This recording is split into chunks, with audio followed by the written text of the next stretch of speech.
দ্রুত ক্যাশলেস অর্থনীতির দিকে এগিয়ে যাচ্ছে বাংলাদেশ। আগামী ২০২৭ সালের জুলাইয়ের মধ্যে দেশে ব্যাংক, এমএফএস, বিমাসহ আর্থিক প্রতিষ্ঠানের মধ্যে চালু হবে আন্তঃলেনদেন ব্যবস্থা। সম্প্রতি এমন ঘোষণা দিয়েছেন বাংলাদেশ ব্যাংকের governor Ahsan H Mansur. Digital লেনদেনে নিরাপত্তা, স্বচ্ছতা এবং খরচ বাঁচানোকে সামনে রেখে কেন্দ্রীয় ব্যাংকের ডিজিটাল অর্থনীতির পথে শুরু হতে যাচ্ছে নতুন যাত্রা। দেশে গত এক দশকে ডিজিটাল আর্থিক সেবা বা এমএফএসে লেনদেন বেড়েছে কয়েক গুণ। এখন প্রতিদিন মুঠোফোনের মাধ্যমে লেনদেন হচ্ছে প্রায় ৫,০০০ কোটি টাকা। সাথে রয়েছে ইন্টারনেট ব্যাংকিং, কার্ড পেমেন্ট আর অন্যান্য ডিজিটাল পদ্ধতি। এটির আরও সহজীকরণে কেন্দ্রীয় ব্যাংক জারি করে নতুন নির্দেশনা।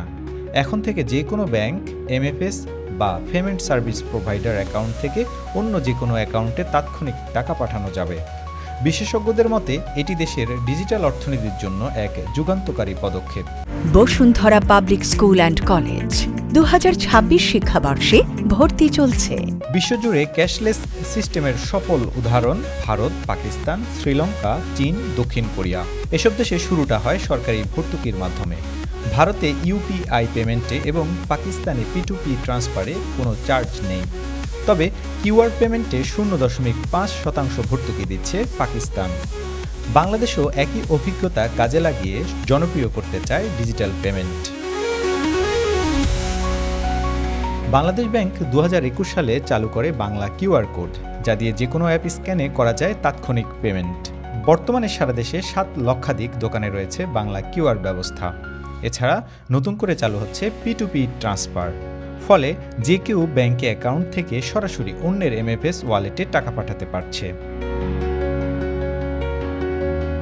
দেশে বছর জুড়ে নগদ টাকার চাহিদা বাড়ছে প্রায় ১০% হারে। টাকা ছাপানো, পরিবহন, নিরাপত্তা আর পুরনো টাকা বিনষ্ট করার পেছনে বছরে ব্যয় হচ্ছে ২০,০০০ কোটি টাকা। সংশ্লিষ্টদের মতে লেনদেন ক্যাশলেস হলে কমে যাবে এই বিশাল অঙ্কের খরচ। আর এতে বাড়বে স্বচ্ছতা, কমবে কর ফাঁকি, রাজস্ব আহরণও বাড়ার প্রত্যাশা সরকারের। বাংলাদেশের স্মার্টফোন ব্যবহারকারীর সংখ্যা প্রায় ৯,৩০,০০,০০০।